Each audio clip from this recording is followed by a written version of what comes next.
everybody, and welcome to Taking Control, the ADHD podcast on rashpixel.fm. I'm Pete Wright, and I'm here, right there, with Nikki Kinzer. Hi, Nikki. Hello, everyone. Welcome. You feeling good? You feeling strong? Your kung fu is strong? Yeah. Well, yeah, especially after the pre-music we had before the recording started. Why not? I love that so much. I'm ready to dance. So much. We have a fantastic show today. I'm very excited about our conversation today because, it's in my space. And I love it whenever we get to talk about other great podcasts. And we've got a new one coming that is launching very soon. And the proprietors of said podcast establishment have joined us today to introduce it to our audience. But before we do that, head over to takecontroladhd.com to get to know us a little bit better. You can listen to the show right there on the website or subscribe to our mailing list right on the homepage and get an email each time a new episode goes live. You can connect with us on Twitter or Facebook at TakeControlADHD. And if you support the ADHD podcast, if you're a longtime listener and your life has been impacted positively by something that we have done here over the last 6 years, we sure hope you'll consider supporting us with just a few dollars a month on Patreon, patreon.com/the ADHD podcast. Your support gets you into the private Facebook group where if you were there right now, you'd be able to see this and see us. Yes, and us dancing. You'd be able to see the dancing, and you would hear Paul Stanley from Kiss and 45 minutes of stage banter. That's what you get. That's not true. No, that's what you get. They like it or not. No, because now they're going to think, they're going to have to listen to 45 minutes of that. They have to. That's actually the gateway. They have to listen to all 40 in order to, never mind. All right. No, that is not true. He's making stuff up. Thank you to everyone who has already supported us over there, patreon.com/the ADHD podcast. And thanks to all of you who are thinking about helping us out over there. All right, here we go. James Ochoa is back, and this time he's brought family. You'll hopefully remember James from our conversation with him last year, author of Focused Forward, Navigating the Storms of Adult ADHD. He's founder and director of the Life Empowerment Center in Austin, Texas. James joins us with his son, Jules, recent grad of the fine Clark University and researcher in cognitive neuroscience, and podcaster. The Ochoas are here with us today to talk about their new podcast, The Complex, a narrative fiction show that aims to unravel the complexities of ADHD through a cadre of eclectic tenants of an apartment. James and Jules Ochoa, welcome to the ADHD podcast. Thank you. Thanks, Pete. I really, really appreciate the introduction, and I love the banter. It's so much fun on our ADHD neurology. It's just, I'm having more and more fun doing this. And I can't thank you both enough for everything you do and getting the word out around difficulties around ADHD and the number of years. I mean, really, 6 years is just such an incredible space to really be helping those with this diagnosis. And our project, The Complex, has just been such a fun, shiny object. It's only been 15 months since inception. And I'm going to let my son, Jules, sitting here next to me, tell us a little bit about The Complex. I wound up certainly being the executive producer and part of the cast, of course. And you know what the executive producer means? That's I got to fund the process to build it. That's what the executive producer is. Congratulations. That's about it. But I'll let Jules take it from here. Tell us a little bit about The Complex, and then we'll talk about what we want to do. Well, again, thanks for having us on.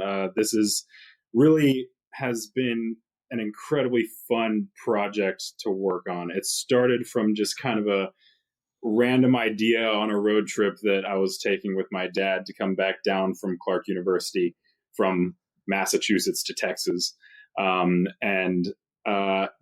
were talking about a podcast that I had done in college on schizophrenia, and he came up with this random idea that, hey, let's do a podcast on my book. I was like, okay, yeah, sure, that'd be interesting. That sounds like a great dad idea. I was like, I've never done. Okay, that was just a school project, but sure. And I kind of like downplay it, but like I do really have a passion for podcasting, and it is something that I've found a lot of fun in. And so, I worked with his writing coach and editor, and we wrote 6 episodes of a podcast that outlines the life of ADHD and does it in a very entertaining and kind of engaging way. Because you're just hearing this almost theater-esque podcast played out. in front of you. And then after that, I'll be interviewing James about some of the most ADHD moments kind of in that episode and how to navigate them successfully and how to kind of, try and prevent that from getting into these tailspins in the future. Yep. So how it's kind of structured is the complex episode itself will come out in 1 week. And then the week after that, a section called Afterthoughts will come out where I interview James. And then it alternates like that every week. Oh, fantastic. So you don't actually have to wait 2 weeks to listen to the next show, because then you can listen to you guys talk about it. Yeah. Yeah. And I think I was really looking for a practical, fun way to get the concepts in my book out. And in a way that began to normalize the distress and ways to have some fun with it, but also really ways to get information out there, right? This is an issue around emotional and mental stress on ADD that is such a conundrum. It's been my biggest clinical piece to manage and deal with. I'm also happy to say that actually just this morning, I started my training consultation groups professionally, teaching other therapists about what I know here in Austin, Texas. So I had a group of 7 therapists. Congratulations. Fantastic. It was, well, you talk about fun and shiny stuff. I really want to change the world, particularly with therapists as well, on how this is seen and how it's treated. Oh, that's great. Let's get started and give people a little taste, just a little taste. Let's do it. We have 2 clips we want to play on the show today, and that's you want to set up the first one for us, Jules? The first clip kind of just gives you a walkthrough of the complex. You hear 2 of the characters. One of them is myself, and the other is a character named Amanda, who is probably the most classic form of ADHD that we have in the complex. She is a college student, kind of trying to figure out what she wants to do. Everything from marine biology to finance is kind of her interests. But she can't really decide on one. And she's living at the complex. And, we get to see kind of some of her escapades as she tries to deal with the other ADHD tenants at the complex. I think it'll be very apparent once we get this clip rolling. It's a lot of fun. Oh, yeah. I think so, too. Right, here we go. Tell me, how can I help you today? Well, I don't really think I need therapy per se, but I thought it'd be good to just talk to somebody because a ton of stress has been building up in my life recently. Okay, sounds like a good place to start. Well, yeah, I mean, the people in my apartment complex are driving me insane, for one. What, are these your neighbors? Well, sort of. I mean, I live there, but I also own the building and manage it. It's called The Complex, and it's not just a regular apartment building. It's kind of a lifelong dream of mine, actually. It's a green-built, co-housing, sustainable development. Everyone has their own space, but we also share common areas, almost like a dorm.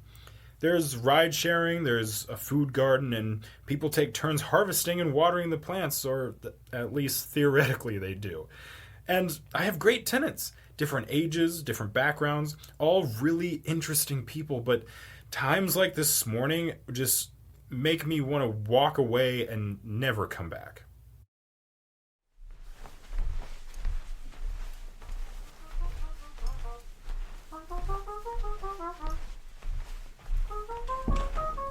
Knock it off, Bernard!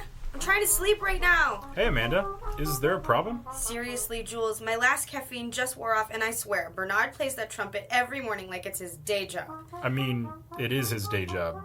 You can't be a musician if you don't practice. Can he not do it so early? Well, it's 11 a.m., but sure, I'll talk to him. I don't know why I always leave everything to the last minute. I had a geography project I had to finish last night, and I couldn't get it started until like midnight. Then I realized I had to go out and get a bunch of sticky notes because I had run out. I always do this. Don't be so hard on yourself. I'm sure you'll do great on that project. Cute pajamas, by the way. Is that the fish from Finding Dory? No, they're queen angelfish pajamas. Duh. Aren't they fish from Finding Dory?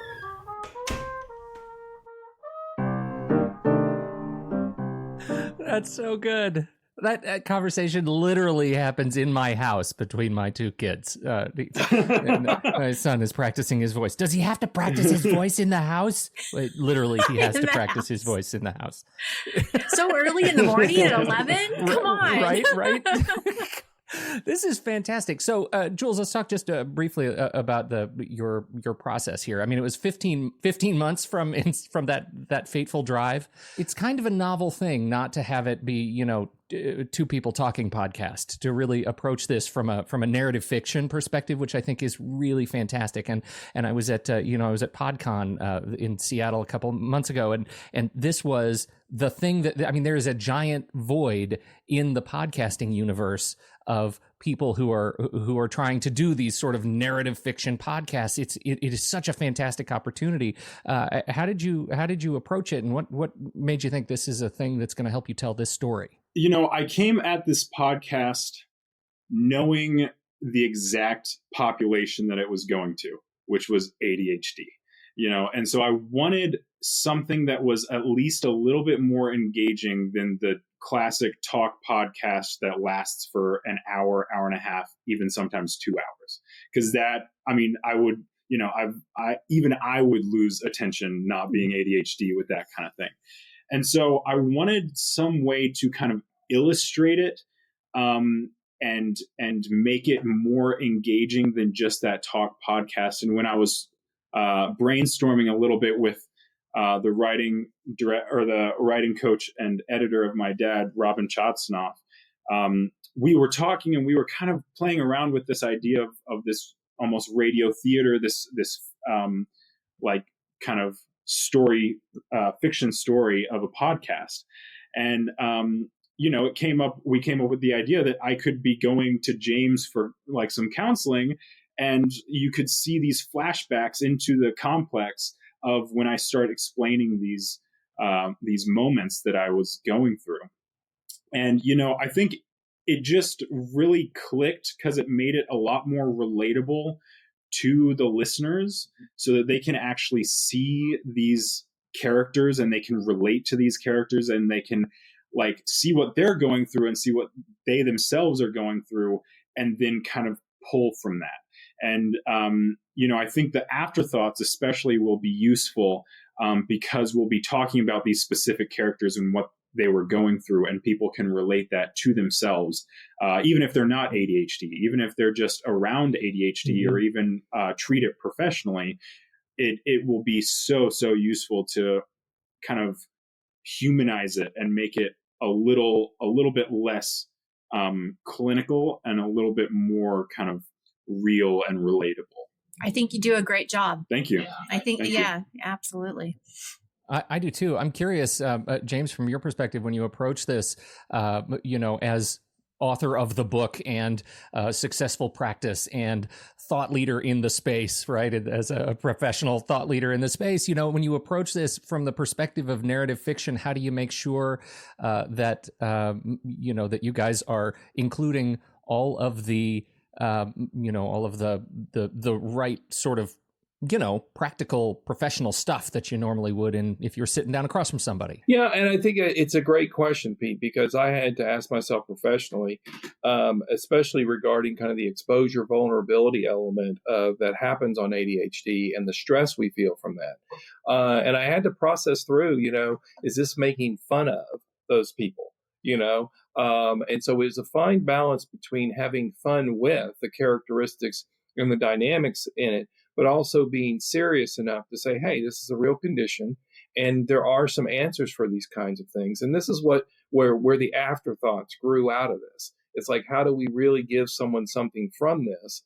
And then, we had to be really careful regarding kind of the nature of clinical issues, so to speak, on ADHD. And I don't want to create an element that's going to be harmful again to someone for different reasons that I can't predict. And so part of that was, how much we go into characters, how it's written, and the scripts were rewritten several times to kind of, so Jules and Robin would sit down and write together, and then they would have a meeting with me, and we would go over these pieces about what I would say clinically and how that would match. And so we did a lot of a piece or a lot of writing back and forth together, Pete, in a way that kept it balanced between fun and humor, and also some significant help in kind of how to move it forward. But yeah, I have to tell you, it definitely feels there's a little bit of a risk taking in my own ADHD diagnosis about how it's going to be received and things. But I know that learning to laugh at ourselves and laughing with ourselves is a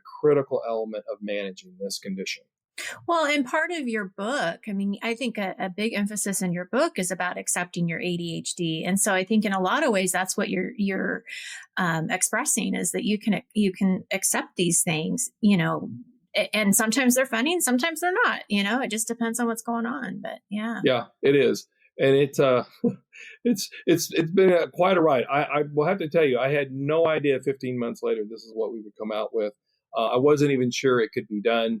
And early on, I thought I was a little too far out on the edge in what we were doing. But Robin and Jules both convinced me, no, we want to keep driving with this. This is something here. What does that mean? Too far out on the edge? What were you concerned about more specifically? Curious about that. Clinically, I really, in my book, there's a fine edge between the science, say, behind this condition, okay, and the fact that this is a real issue, and that I don't want to be branded. I don't want to be seen as someone who is a shiny object around this and just trying to get exposure and image. I want to really produce something that's real. And that's a very fine balance, because there is so much information, potentially misinformation in the field about this condition that really throws people off center and awry. And I absolutely did not want that to be what was going to be in this podcast. It had to be playful, but serious enough. So to me, that was an edge of a risk to kind of say, I don't want to produce something that's going to be a problem or that's going to be an issue. I want to produce something that's going to be a resource. Yeah. Does that make sense, Pete? Yeah, absolutely. I totally get that sort of fear of being fluff. I totally get that. Yeah. Or being just, it's a pie in the sky. Nobody can reach it. And it's really what I tried and focus forward, that the strategies are very pragmatic and very real. But I'm also talking about things that are pretty edgy regarding using the imagination of your mind to help calm your sense of self, to build this internal resource of strength. But that has been the most effective way after almost 30 years in the field to say, this is how you teach people with ADHD to use internal resources, not just develop strategies, not just go after medication, not just understand what it is. You got to live with this every day, in and out. And I certainly do personally myself, in the idea of storms and managing them. And I think this podcast is important too, because it doesn't just outline the life of the ADHDer. Mm-hmm. It outlines the life of people around the ADHDer as well. And that is as important, if not more important, in creating this dynamic that James is talking about. Because if the person with ADHD doesn't have the support systems around them that allow them to build these internal worlds and create all these strategies and really move forward with their ADHD, then it's going to be nearly impossible for them to actually do that.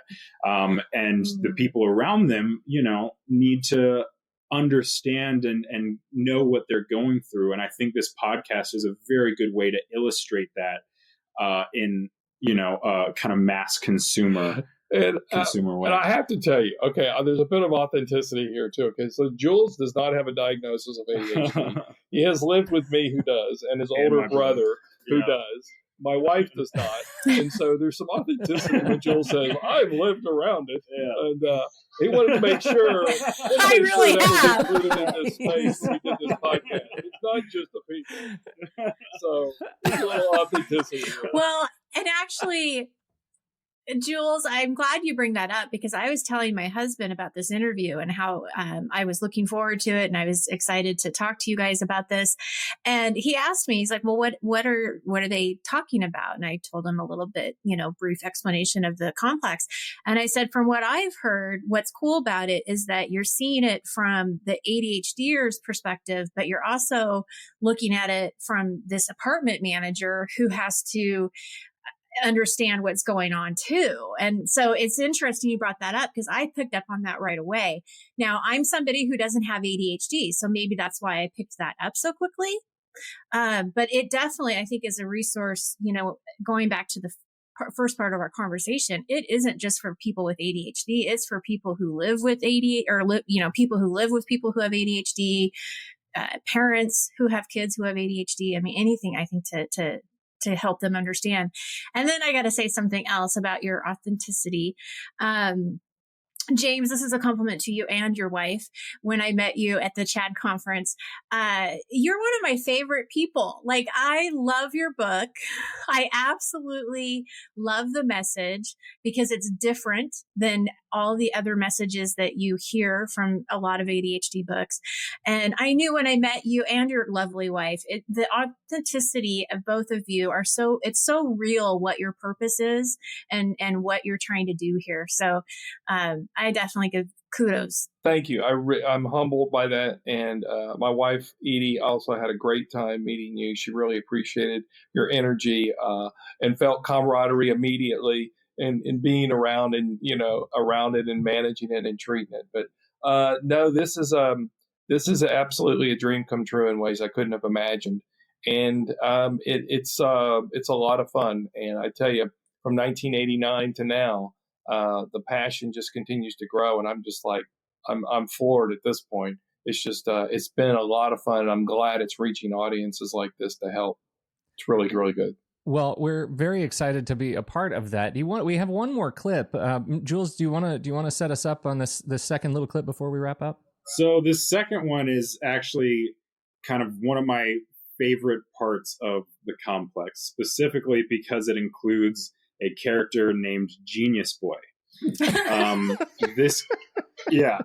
This character, his full name is Ramon Berkowitz, and he is like a startup owner, and he has a company that features this little animated character called Fuzz the Slug that we created. It was like we created basically a business for this guy in the fictional complex.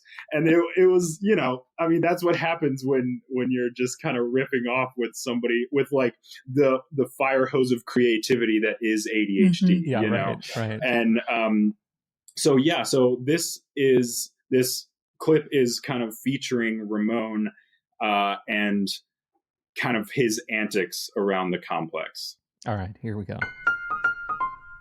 How am I supposed to manage the complex when no one tells me anything? Sounds like a really chaotic environment you're living in. Oh, I haven't even told you about Ramon, the genius startup boy. He paid almost a year's worth of rent in advance. He's crazy smart and really friendly, but super unpredictable. I think he works like 90 hours a week, but some weeks he hangs around the complex as if he's jobless. He goes through waves of having people over, and then that eventually stops, and he quits picking up his mail, and I think he's moved away, but then all of a sudden he pops up again. Oh, Jules!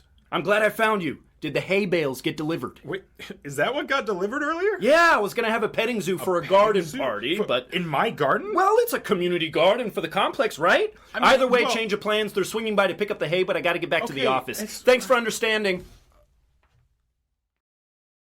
Sure enough, there was a wall of hay in the courtyard. I can't believe they delivered it without me noticing. Anyway, they came back and picked it all up, but there's still hay all over the place. Half of my life is just cleaning up their messes. There you go. That's about it. That tells the story. I gotta this is off the topic, but it just reminds me of something that my husband did. These are my favorite stories. We had a windstorm. This was probably like 3 years ago. We had a windstorm, and we live, behind a mountain, and there's lots of trees behind us and a hill, and one tree fell down. And all of a sudden, this one tree falling down became this big, huge project where he rented one of those, what are they? The little dumping truck things. And we had he rented equipment? Yes, he rented equipment. We had zones. Like, this was going to be zone 1. This was going to be zone 2. All because of one tree that fell down. Did he get a chipper? Did he go as far as a chipper? Nikki, when I hear that, I go, oh my God, that sounds like so much fun. Yeah, and when I hear that, I cringe. Like, it's... Yeah. Oh, yeah. Took 2 years So the first summer, I couldn't even go back there because I was so stressed out about the whole I'm like, thing. tell me more. Yeah. How many zones were there? And did it what? No, yeah, for me, I mean, I have so many other things I would like to pick up with a shovel of some sort. We can knock out a whole bunch of projects. This is opportunity. In one of the zones, my son and his friends, they decided to do a big bonfire. Well, the problem is you can't do a bonfire when, first of all, you still live in city limits and you're behind a big, huge mountain with trees all over you. Like, it's not safe. And there's a burn ban. The fire trucks came. So what we're describing, right, Nikki? You had the complex at your home. Yeah. Yes. Yeah. James, I think I have it at my home a lot.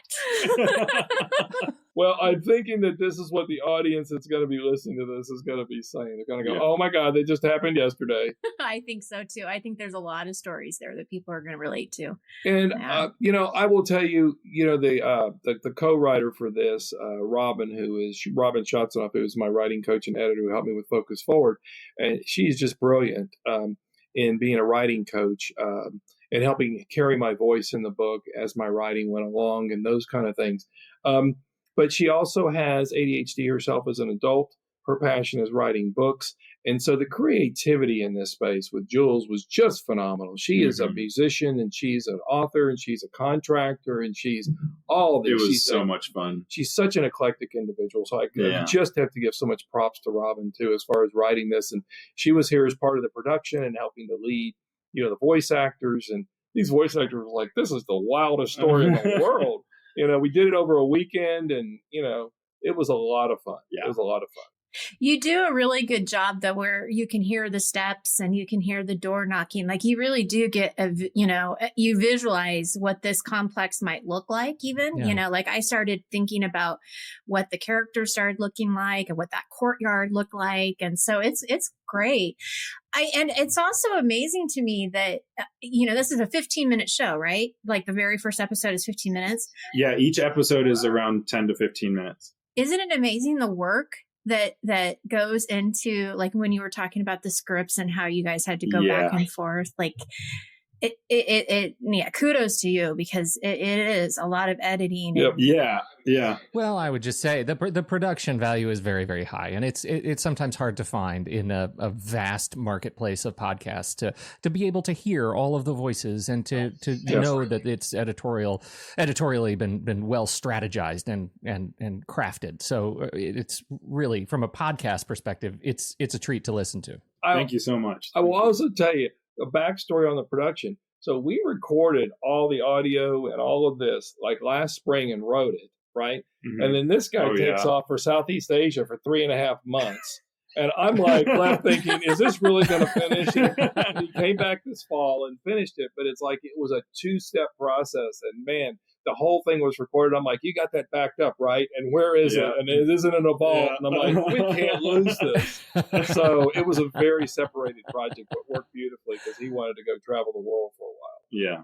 It's great. Well, it's really great. Do you want to tell us a little bit? I will say that you have agreed so kindly to let our preview listeners hear the whole episode at the end of this podcast. So not in the live stream, but as soon as it'll go live to our Patreon listeners, and you'll be able to hear the whole episode early. But tell us a little bit about your launch plan. When can people hear it? Where can they find it? Yeah, we're launching it on the 12th, Monday, which is Monday. I think it's this coming Monday. Yeah, it's this coming Monday. It's in 3 days. Yep.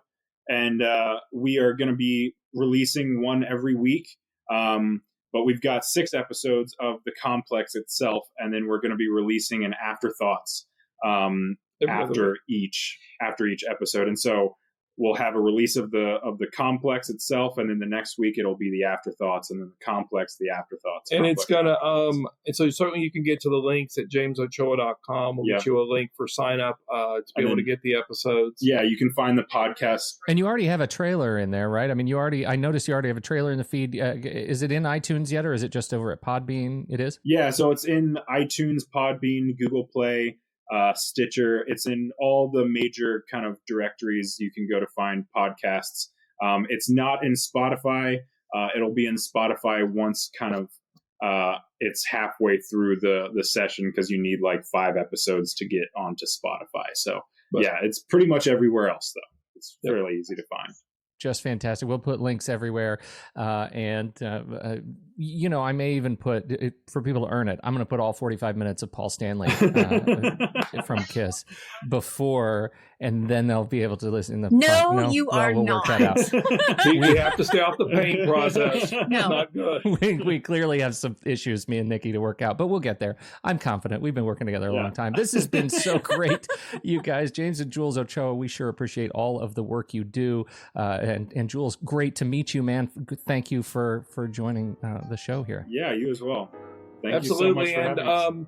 You know, if you get a chance, the other end of this is that this is going to be done in 12 weeks. If we get feedback from your listeners and other kind of things, I'd love to come back on in 2 or 3 months and kind of see how things have rolled out. I'd be happy to. If that's something y'all ever want to do, just let us know. Oh, we love having you. So yeah, absolutely. So does that mean that there might be like a season 2? You know, Man, you never know. You get someone shiny enough out there who's got some philanthropic money would be helpful on producing this. I'd work a little overtime last year, but it's been so much fun. But I'd love that. Yeah, we talked about season 2s and things like that are so much fun to add on. Who knows, Nikki? Who knows in my ADD mind? Potentially, yeah. That's all we've got for the main show. Thank you, everybody, for downloading and listening to this particular show. We sure appreciate your time and attention. On behalf of James and Jules Ochoa and Nikki Kinzer, I'm Pete Wright, and we'll catch you next time right here on Taking Control, the ADHD podcast. And now, here's the whole episode 1 of The Complex.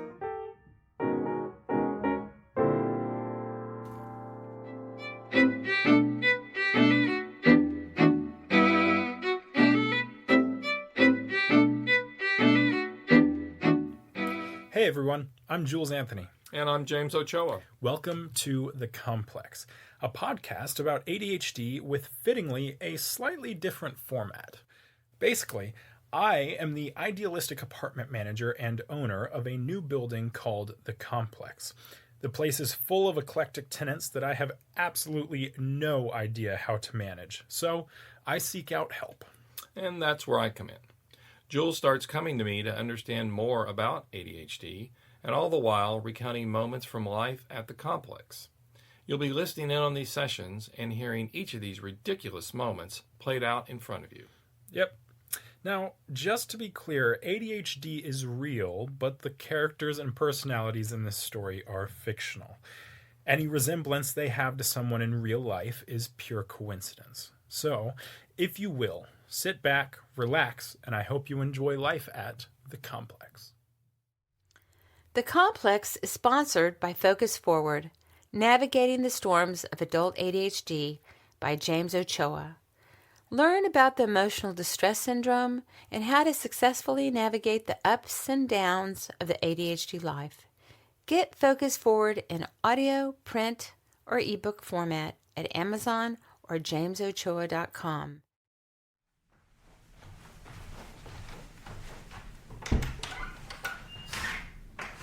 Oh, hey, you must be Jules Anthony. Welcome to the Life Empowerment Center. It's great to meet you. Hey, sorry, I'm so late. Time always seems to get away from me. Oh, don't worry, it's nothing new to me. We know a lot about being late in this office. I've been doing this 28 years, and I joke that I usually take my 10-minute break at the beginning of the hour rather than the end. Hey, would you like some water, coffee, tea? Oh, some water would be great. Yeah, thanks. Okay, I'll be right back. Let's see. James Ochoa, licensed professional counselor, St. Ed's University, Masters of Education in Counseling and Guidance. A Himalayan salt lamp and a fountain. Wow, he has so many weird toys in here too. What is that? Focused Forward by James Ochoa? I didn't know he wrote a book. Yep, I wrote a book. It took me 27 years to write.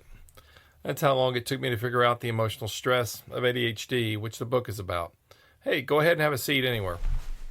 Wait, so is ADHD your specialty? Yeah, it is. But tell me, how can I help you today? Well, I don't really think I need therapy per se, but I thought it'd be good to just talk to somebody because a ton of stress has been building up in my life recently.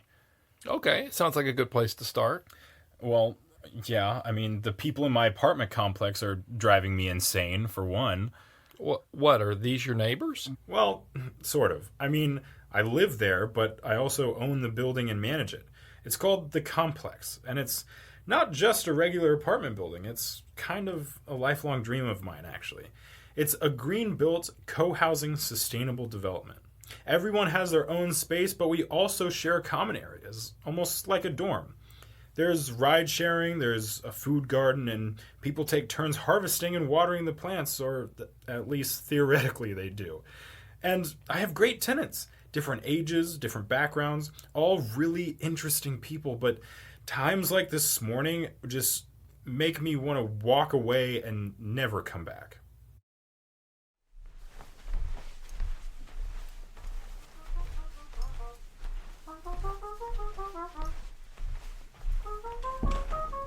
Knock it off, Bernard! I'm trying to sleep right now. Hey, Amanda. Is there a problem? Seriously, Jules, my last caffeine just wore off, and I swear, Bernard plays that trumpet every morning like it's his day job. I mean, it is his day job. You can't be a musician if you don't practice. Can he not do it so early? Well, it's 11 a.m., but sure, I'll talk to him. I don't know why I always leave everything to the last minute. I had a geography project I had to finish last night, and I couldn't get it started until like midnight. Then I realized I had to go out and get a bunch of sticky notes because I had run out.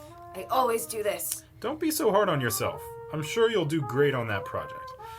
Cute pajamas, by the way. Is that the fish from Finding Dory? No, they're queen angelfish pajamas. Duh. Are they fish from Finding Dory?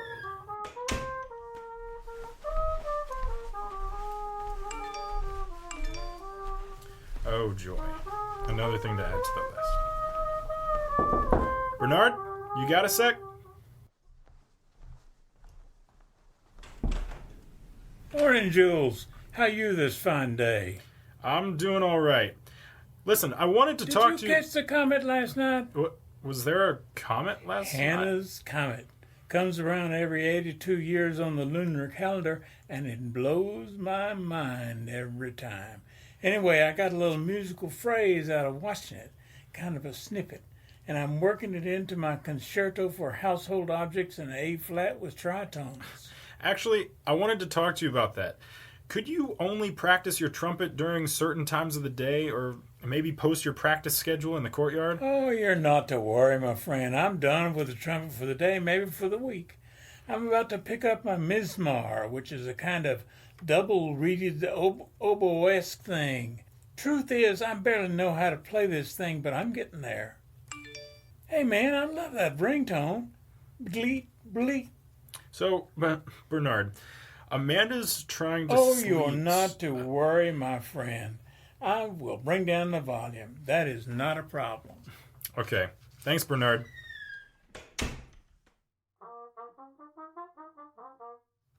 Well, I tried. Jules! Jules, come on, open up! Jessica, what are you doing? Oh, thank God you're here. Here, take these keys. No, not those ones, these ones. And you'll be here all day, right? Well, Good, so sometime between 2 and 4, or maybe 1, give the keys to a girl, but I've got to go. Bye. Wait, Jessica, any girl? No, my daughter. Bye. She has a daughter? Jesus, who keeps texting me? Hello, this is Alex from Global Worldwide Trucking. Just letting you know I dropped off your delivery. Have a great day. I had no idea what the delivery was for. Bernard kept playing this oboe thing, and I didn't know Jessica had a daughter. How am I supposed to manage the complex when no one tells me anything? Sounds like a really chaotic environment you're living in. Oh, I haven't even told you about Ramon, the genius startup boy. He paid almost a year's worth of rent in advance. He's crazy smart and really friendly, but super unpredictable. I think he works like 90 hours a week, but some weeks he hangs around the complex as if he's jobless. He goes through waves of having people over, and then that eventually stops, and he quits picking up his mail, and I think he's moved away, but then all of a sudden he pops up again. Oh, Jules! I'm glad I found you. Did the hay bales get delivered? Wait, is that what got delivered earlier? Yeah, I was going to have a petting zoo for a garden party, but... In my garden? Well, it's a community garden for the complex, right? I mean, either way, change of plans. They're swinging by to pick up the hay, but I got to get back to the office. Thanks for understanding. Sure enough, there was a wall of hay in the courtyard. I can't believe they delivered it without me noticing. Anyway, they came back and picked it all up, but there's still hay all over the place. Half of my life is just cleaning up their messes. So it's interesting. A lot of what you're saying sounds like what I wrote about in my book, Focus Forward.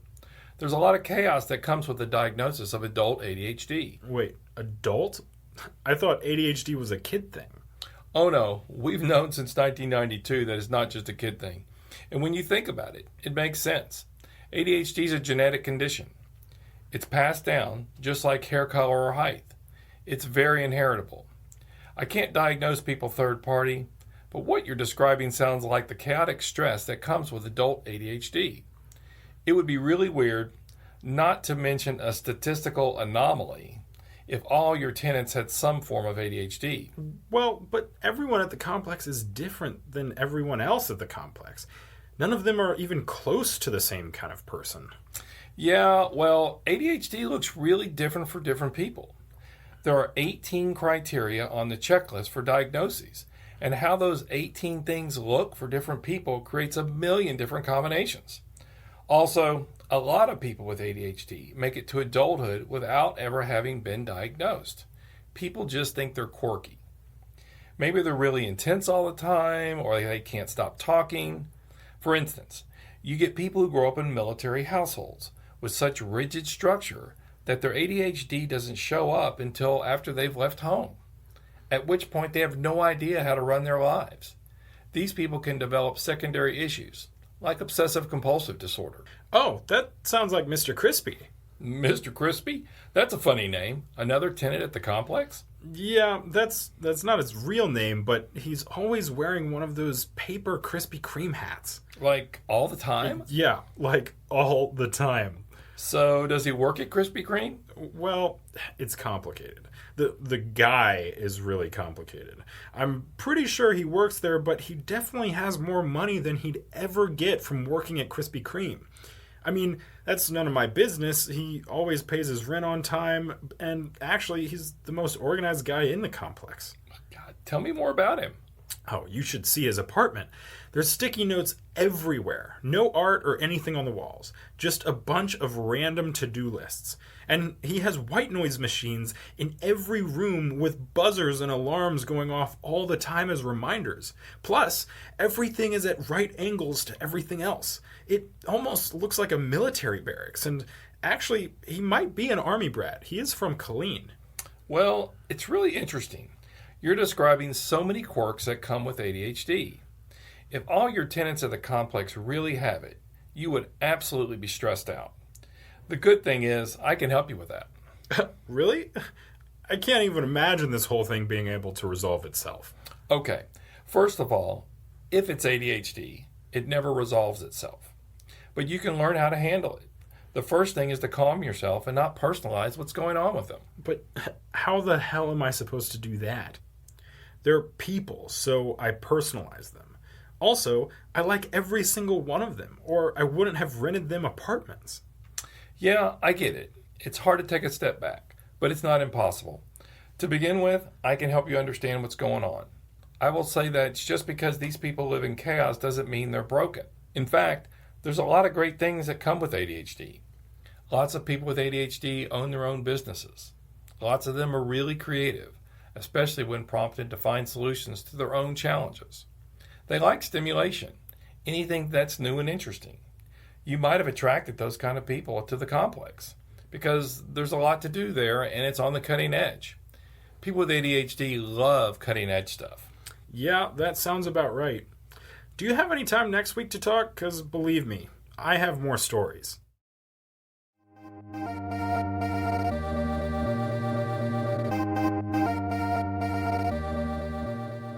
Hey everyone, next week an episode called Afterthoughts will be released where James and I talk about all the ADHD moments he spotted in this episode. He'll be giving all kinds of tips and tricks to help those with and around ADHD, so be sure to tune in. You can find the Afterthoughts as well as the coming episodes of The Complex on iTunes, Google Play, or at jamesochoa.com. The Complex is produced by Jules Ochoa and co-written by Jules Ochoa and Robin Chachanoff. The executive producer and local ADHD professional is James Ochoa, LPC. The voice actors for this episode were James Ochoa as himself, Jules Ochoa as Jules, Tom Doyle as Bernard, Marina Deo Pedraza as Amanda, Noel Gowlin as Genius Boy, and Jenny Larson as Jessica.